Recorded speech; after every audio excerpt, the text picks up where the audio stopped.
할렐루야. 성탄의 기쁨이 여러분들의 가정에, 여러분들의 심령에 넘치기를 축원합니다. 본문 14절은 예수님의 탄생을 한마디로 이렇게 정의합니다. 말씀이 육신이 되어 우리 가운데 거하시며. 이를 신학자들은 성육신, 영어로 인카네이션, 그리고 한자로 도성인신이라고 말합니다. 태초에 말씀이 계셨습니다. 이 말씀이 하나님과 함께 계셨습니다. 이 말씀이 곧 하나님이셨습니다. 이 하나님이 육신을 입고 이 세상에 오셨습니다. 여러분, 그분이 누구입니까? 바로 예수 그리스도이십니다. 오늘은 그 예수님이 탄생하신 뜻깊은 날입니다.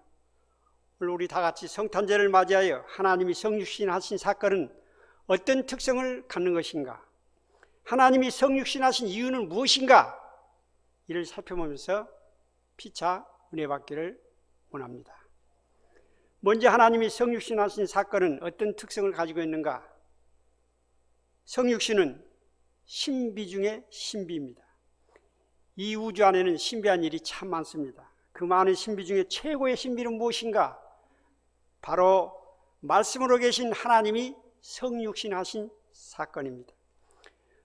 구체적으로 성육신이란 무엇을 말하는가? 말씀으로 계신 성자 하나님이 성부 하나님, 성령 하나님과 함께 계시면서 일시적으로 육신을 덧입는 것을 말합니다.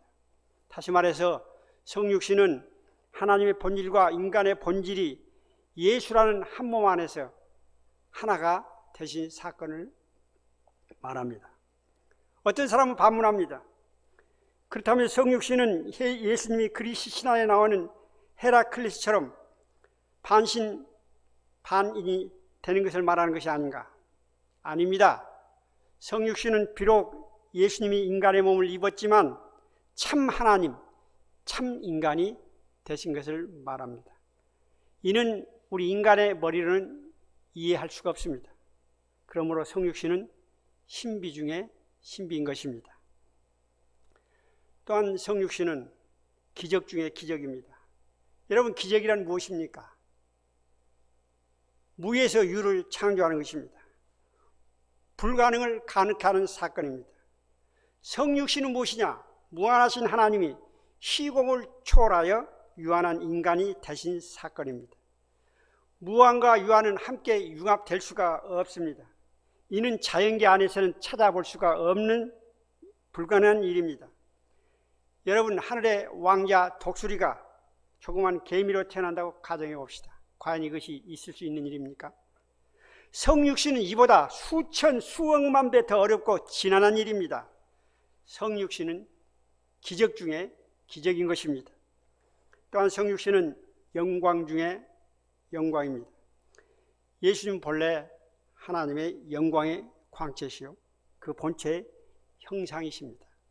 그 위대하신 하나님이 빛의 난 인간의 몸을 입고 이 땅에 오셨습니다. 이것은 피조물 입장에서 보면 도저히 말로서는 표현할 수 없는 황송한 사건이요 영광스러운 사건입니다. 과거 아이젠하워 미국 대통령이 한국을 방문했습니다. 한 시골을 방문했는데 어떤 농부가 그 악수를 하게 됐습니다. 그는 너무 황송한 나머지 미국 대통령과 악수한 것은 가문의 영광이다, 이렇게 온 세상을 떠들며 자랑하고 다녔습니다. 그리고 한 달 이상을 손을 씻지 않았다고 합니다. 여러분, 세상의 대통령을 만나도 이렇습니다. 그런데 인간의 생사화복을 주관하시는 거룩한 하나님이 친히 육신을 입고 죄 많은 인간을 찾아오셨습니다. 여러분, 우리 맞이하는 입장에서 이보다 더 황송한 일이, 영광스러운 일이 어디 있겠습니까? 성육신은 영광 중에 영광입니다. 또한 성육신은 은혜 중에 은혜입니다. 여러분, 은혜란 무엇입니까? 공짜로 모든 혜택을 받는 것을 말합니다. 하나님께서 인간을 구원하시기 바로 이렇습니다. 하나님은 아무런 대가 없이 공짜로 당신의 아들, 우리 죄를 사는 화목제물로 주셨습니다. 본문 16절은 말씀합니다. 우리가 다 그의 충만한 데서 받으니 은혜 위에 은혜더라. 이 말씀대로 성육신은 은혜 위에 은혜, 은혜 중에 은혜인 것입니다. 또한 성육신은 겸손 중에 겸손입니다. 예수님은 본래 태초에 계신 말씀입니다. 우주를 지으신 창조주십니다. 또한 만물을 주관하는 섭리주이시며 또 세상을 심판하시는 심판주인 것입니다. 그럼에도 불구하고 주님은 비천한 종의 몸을 입고 미가 선자의 예언대로 저 유대 땅 작은 고을 베들레헴 마국간에 오셨습니다. 빌립보서 2장 5절 8절은 이를 이렇게 증거하고 있습니다. 그는 근본 하나님의 본체시나 하나님과 동등됨을 취할 것으로 여기지 아니하시고 오히려 자기를 비어 종의 형체를 가져 사람들과 같이 되었고 사람의 모양으로 나타나셨으며 자기를 낮추시고 죽기까지 복종하셨으니 곧 십자가에 죽으심이라. 이를 신학자들은 케노시스, 즉 하나님의 자기 겸손, 자기 포기라고 말합니다. 여러분 생각해 보십시오. 하나님이 하늘 보좌를 버리시고 이 땅에 죽으러 오셨습니다. 여러분 유사일에 이보다 더 겸손한 일이 어디 있겠습니까? 성육신은 겸손 중에 겸손입니다. 자, 이상으로 우리는 성육신 하신 예수님의 특성에 대해서 살펴보았습니다. 그러면 말씀이신 하나님은 왜 인간이 되셨는가? 그 중요한 이유를 여러분들에게 몇 가지 말씀드리겠습니다. 첫째, 하나님은 당신을 계시하시기 위해서 사람이 되셨습니다. 사람들은 저마다 하나님을 알기를 원합니다. 그래서 어떤 사람은 철학을 공부하고 어떤 사람은 명상 수도하고 어떤 사람은 우상에게 절하고 어떤 사람은 과학을 공부합니다. 여러분 그렇다고 사람이 하나님을 알 수 있습니까? No! 알 수 없습니다. 그러면 사람이 어떻게 하나님을 알 수 있습니까? 그 방법에는 몇 가지가 있습니다. 우리는 자연을 통해서 하나님을 알 수 있습니다. 사람은 자연을 잘 관찰하면 그 자연 속에는 질서와 또 아름다움과 부조와 조화가 깃들어 있습니다. 그 속에 하나님이 숨결을 숨겨 놓으신 것입니다. 로마서 1장 20절은 말씀합니다. 창세로부터 그의 보이지 아니하는 것들 곧 그의 영원하신 능력과 신상이 그의 만드신 만물에 분명히 보여 알려졌나니 그러므로 그들이 핑계하지 못할지니라. 하나님은 자연 속에 하나님을 핑계하지 못하도록 만들어 놓으셨다는 것입니다. 자연을 통해서 하나님을 아는 것, 이를 자연 계시라고 말합니다. 또한 사람은 양심을 통해서 하나님을 알 수 있습니다. 정상적인 사람은 죄를 지으면 그 누가 알려주지 않아도 자정적으로 양심이 띱니다. 왜 그럴까요? 하나님은 인간이 죄를 지으면 그 마음속에 양심이 띄도록 교묘하게 장치를 해 놓으셨기 때문입니다. 그러므로 사람은 자신의 마음에 들려주는 양심의 소리를 들으면 하나님을 알 수 있는 것입니다. 사람은 또한 역사를 통해서 하나님을 알 수 있습니다. 역사 속에는 이상하게도 권선징악, 또 사필규정, 악은 반드시 심판을 받는 이치가 작동합니다. 왜 그럴까요? 하나님은 우주의 주인으로서 선악에 따라 인간의 생사하복과 피조물의 흥망성쇠를 주관하시기 때문에 그렇습니다.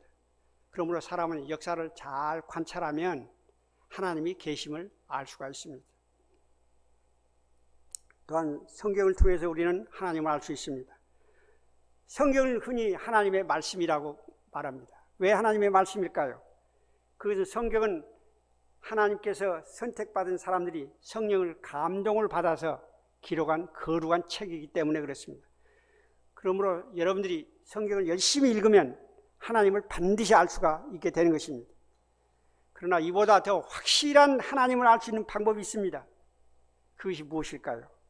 말씀이 육신이 되어 우리 가운데 오신 예수님을 만나는 것입니다. 본문 18절은 말씀합니다. 본래 하나님을 본 사람이 없으되 아버지 품속에 있는 독생하신 하나님이 나타내시니라. 독생하신 하나님이 바로 하나님을 나타내셨다고 말씀하고 있습니다. 독생하신 하나님, 예수님은 하나님의 참모습을 온 세상에 알려주시기 위해서 이 세상에 오셨습니다. 요한일서 1장 1, 2절은 이를 더 자세히 이렇게 풀어서 말씀합니다. 태초부터 있는 생명의 말씀에 관하여는 우리가 들은 바요, 눈으로 본 바요, 주목하고 우리 손으로 만진 바라. 이 생명이 나타나신 바 된지라. 이 영원한 생명을 우리가 보았고 증거하여 너희에게 전하노니 이는 아버지와 함께 계시다가 우리에게 나타나신 바 된 자니라. 그분이 누구죠? 바로 예수님이십니다. 하루는 제자 빌립이 예수님께 와서 이런 간청을 했어요. 주님, 우리에게도 아버지를 보여주십시오. 예수님 말씀하셨습니다. 빌립아, 오랫동안 나와 있으면서 아버지를 보이라느냐? 나를 본 자는 아버지를 보았다. 여러분, 예수님은 누구십니까? 보이지 않는 하나님 아버지의 형상으로서 하나님 아버지 사실 그 자신입니다. 그러므로 예수님을 믿고 알고 만나는 사람은 반드시 하나님을 알게 되는 것입니다. 예수님을 만나고도 하나님을 모른다. 이건 기적이에요. 성탄절은 무슨 날입니까? 말씀이신 하나님이 당신을 계시하시기 위하여 이 땅에 성육신 하신 날입니다. 둘째로 하나님은 인류를 구원하기 위하여 사람이 되셨습니다. 인류의 조상 아담은 하나님의 말씀에 불순종하고 죄를 지었습니다. 그 결과 그 후손이 모든 인류는 아담의 행위를 본받아 죄를 짓게 되었습니다. 그리고 그 싹스로 죽게 되었습니다. 로마서 5장 12절은 말씀합니다. 한 사람으로 말미암아 죄가 세상에 들어오고 죄로 말미암아 사망이 들어왔나니 이와 같이 모든 사람이 죄를 지었으므로 사망이 모든 사람에게 이르렀느니라.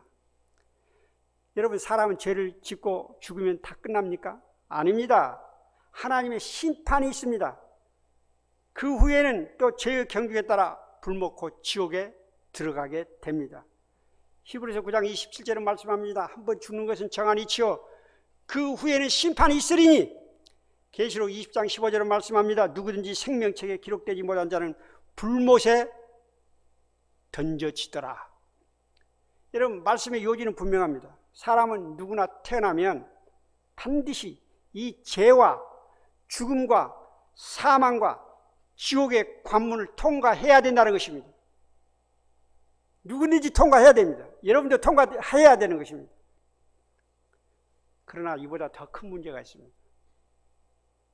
사람은 어느 누구도 스스로 자기 힘으로 자기 능력으로 이 관문을 자유롭게 통과할 수 없다는 것입니다. 이것이 인간의 한계예요. 이것이 인간의 숙명인 것입니다. 하나님은 인간이 처해 있는 이 비극과 참상을 잘 아셨습니다. 그래야 인간을 불쌍히 여기시고 인간의 문제를 해결할 수 있는 비책을 따로 마련해 두셨습니다. 그 비책이 무엇입니까? 당신의 아들을 육신을 입혀 이 세상에 보내시는 것입니다.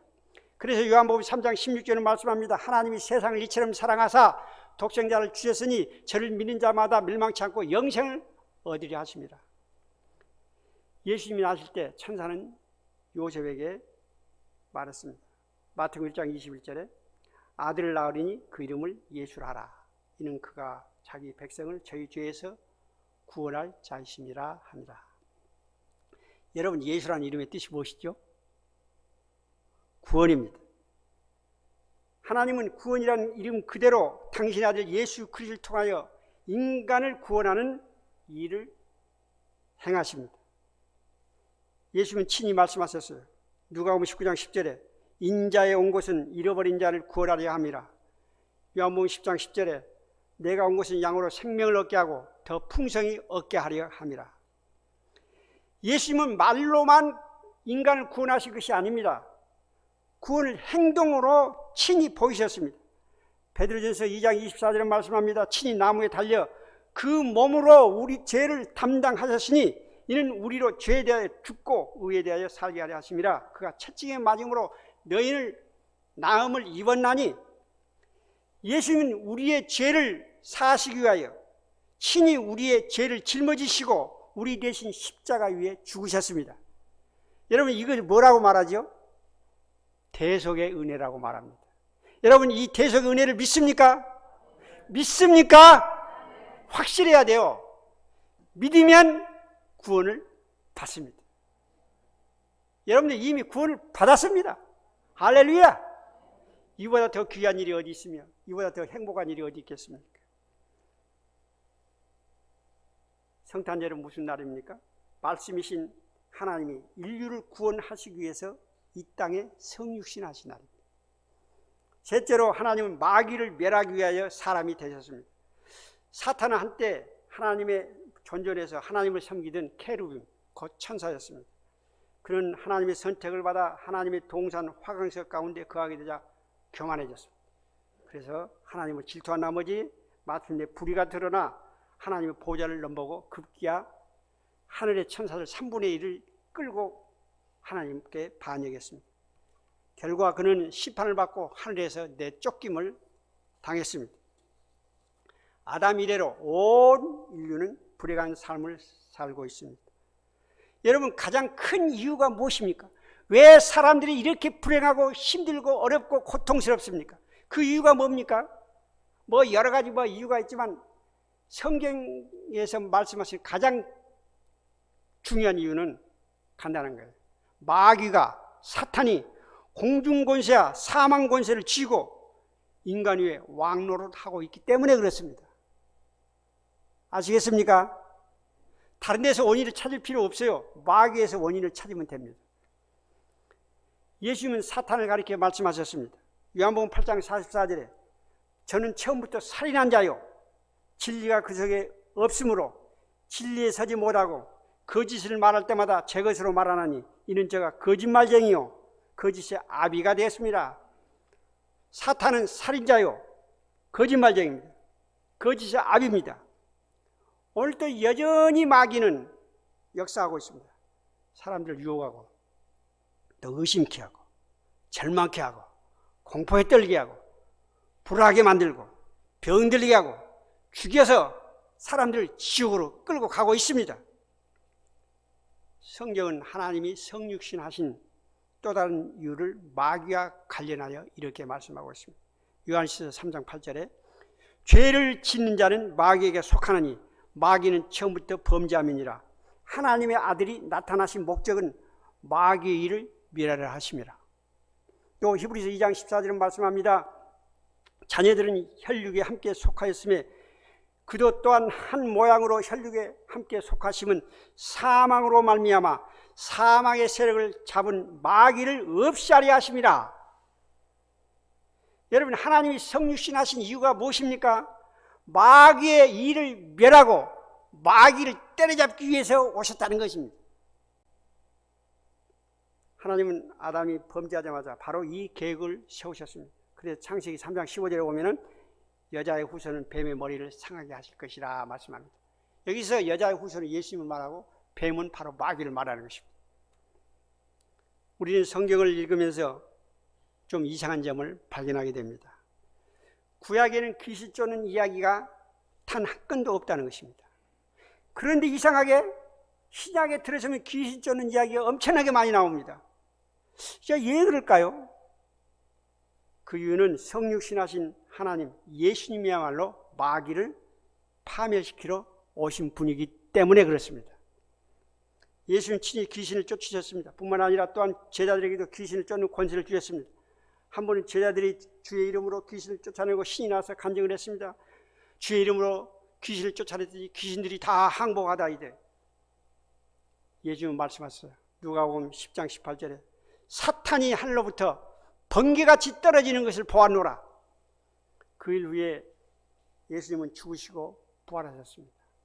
여러분 주님이 부활하신 결과 사탄은 어떻게 됐을까요? 사망 권세가 완전히 깨져 버렸어요. 결국 그는 사망 권세를 잃어버리고 힘없는 존재가 되고 말았습니다. 뿐만 아니라 주님이 재림하시면 이제 천사들에게 잡혀서 이제 지옥에 들어가야 되는 그 운명에 지금 처하게 되어 있는 것입니다. 이 세상에는 아직도 마귀의 사망 권세에 짓눌려 고통과 슬픔과 아픔 속에 사는 사람들이 무수히 많습니다. 여러분 왜 그럴까요? 저들은 예수님이 부활하시고 승리하셨다는 사실을 모르기 때문에 그렇습니다. 알더라도 이를 믿지 않기 때문에 그런 거예요. 아직도 마귀에게 여전히 속아서 종노릇을 하고 있는 것입니다. 여러분, 주님의 재림이 가까웠습니다.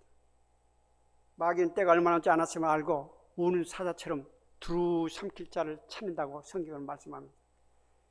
여러분, 우리는 어떻게 해야 됩니까? 우리 그리스도인들은 두려워하거나 떨 필요가 없습니다. 걱정할 필요가 없습니다. 왜 그렇습니까?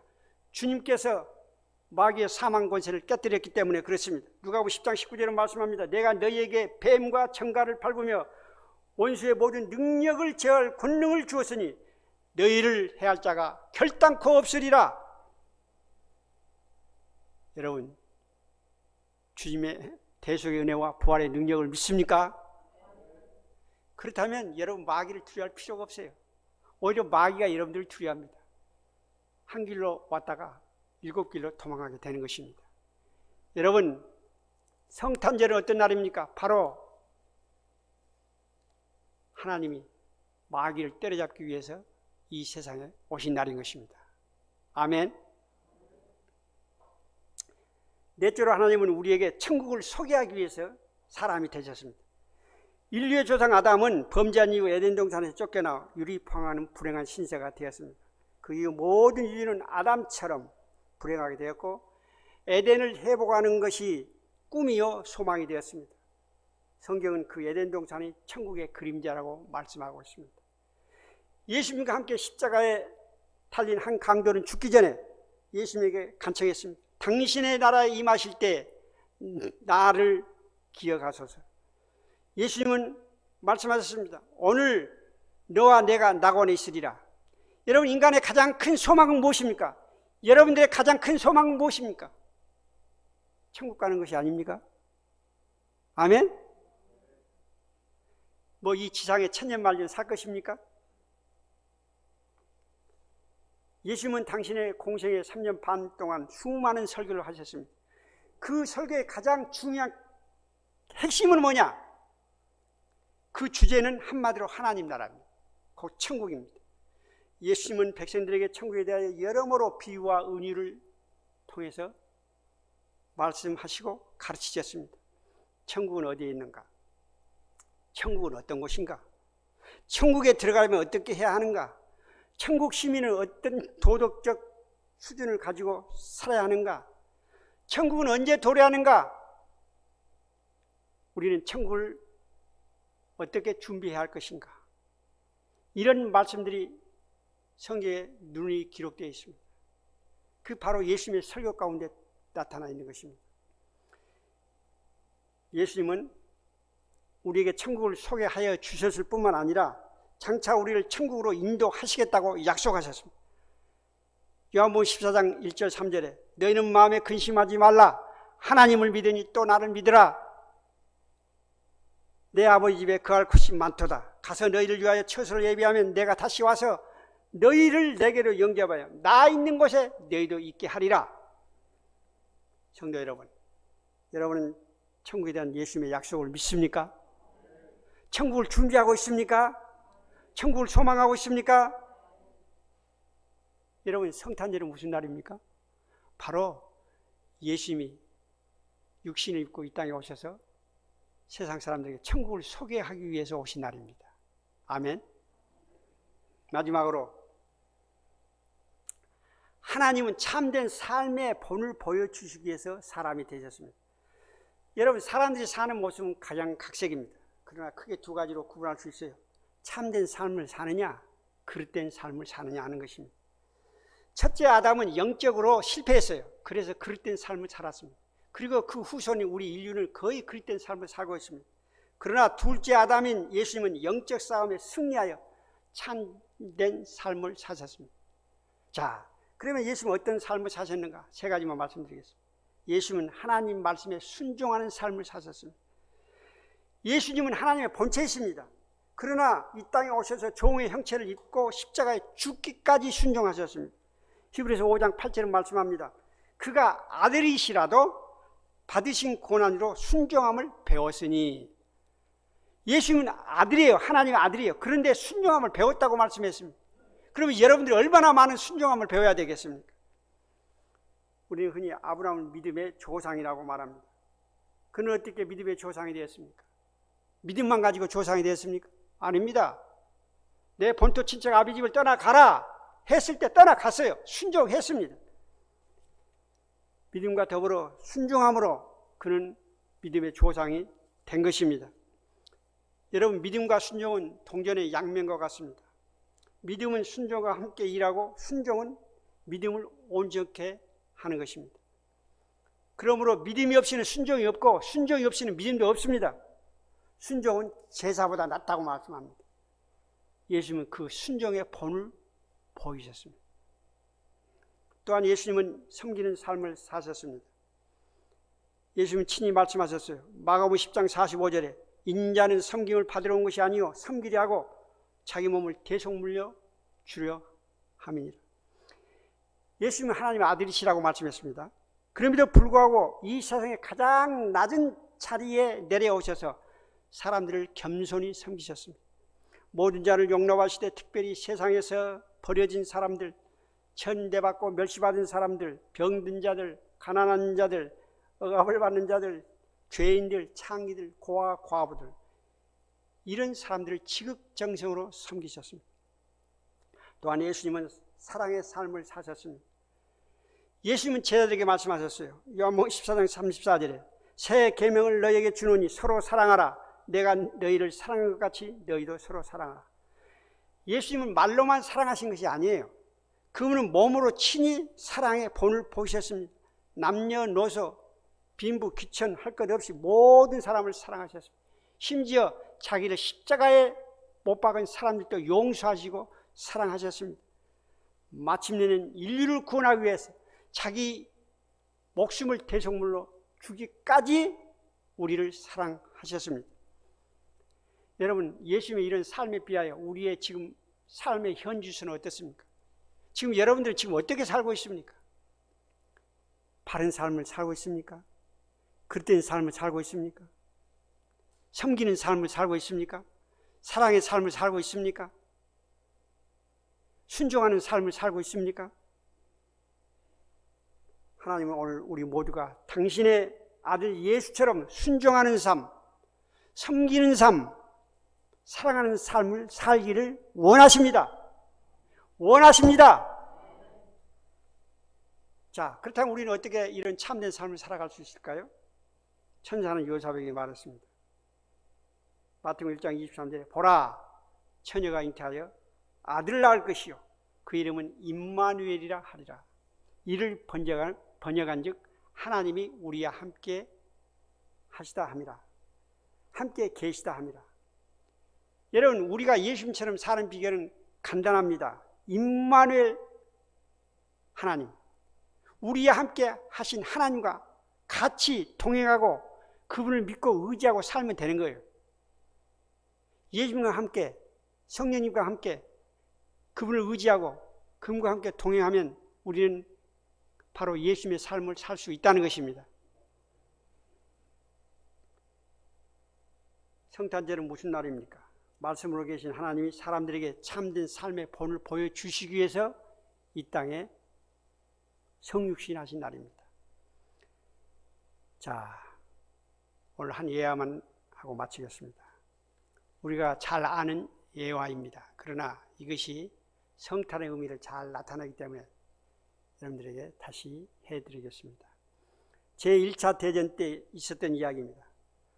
성탄절 이브날 프랑스군과 독일군 작은 언덕을 끼고 참호전을 벌이고 있었습니다. 오랫동안 전쟁에 지친 병사들은 아군 적군 가릴 것 없이 적에 대한 공포와 두려움, 추위와 굶주림, 그리고 두고온 식구들, 고향에서 지내던 성탄절 생각에 잠을 이루지 못하고 있었습니다. 전장에는 무서운 살기와 조용한 침묵만이 흐르고 있었습니다. 하늘에서는 한 방울이 펑펑 하염없이 쏟아지고 있었습니다. 이때입니다. 프랑스 쪽에서 한 병사가 긴 침묵을 깨고 조용히 찬송을 불렀습니다. 고요한 밤, 거룩한 밤, 어둠에 묻힌 밤. 그러자 여기저기서 병사들이 하나 둘 찬송을 따라 부르기 시작했습니다. 주의 부모 앉아서 감사 기도 드릴 때 프랑스 군인들의 찬송은 독일군 진주에도 들렸습니다. 독일군 병사들은 그 안에도 지금 고향 생각을 하고 있었는데 이 찬송 소리가 들리니까 자기들도 모르게 그 찬송을 따라 불렀습니다. 아기 잘 도단다. 아기 잘 도단다. 어느덧 이 찬송은 밤하늘의 시공을 넘어 프랑스군과 독일군의 합창으로 변했습니다. 여러분, 찬송이 이렇게 한참 무르익을 때 갑자기 독일군 지휘관이 일어나서 프랑스군 지휘관에게 외쳤습니다. 우리 크리스마스도 되는데 우리 휴전합시다. 잠깐 휴전합시다. 그러다 프랑스 지휘관이 그렇게 합시다. 우리 그렇게 합시다. 그날 저녁에 이제 모든 총을 내려놓고 밤새내 서로 찬송을 했습니다. 그리고 그 다음 날이 되자 모두 꿀맛 같은 단꿈에 빠져들었다. 그런 이야기가 있습니다. 여러분, 성탄은 새 역사를 창조합니다. 어둠을 밝음으로, 전쟁을 평화로, 증오를 사랑으로, 불행을 행복으로, 고통을 희락으로, 눈물을 웃음으로, 불편함을 편안함으로 바꾸는 이런 새 역사를 창조합니다. 성도 여러분, 성탄을 맞이하는 여러분들의 감정은 지금 어떠십니까? 성탄절을 맞이하여 아기 예수를 모시는 참된 기쁨과 평안과 행복이 여러분들의 심령에, 여러분들 가정에, 또 하시는 모든 사역에 넘치기를 주의 이름으로 축원합니다. 메리 크리스마스, 벨리스 나비다.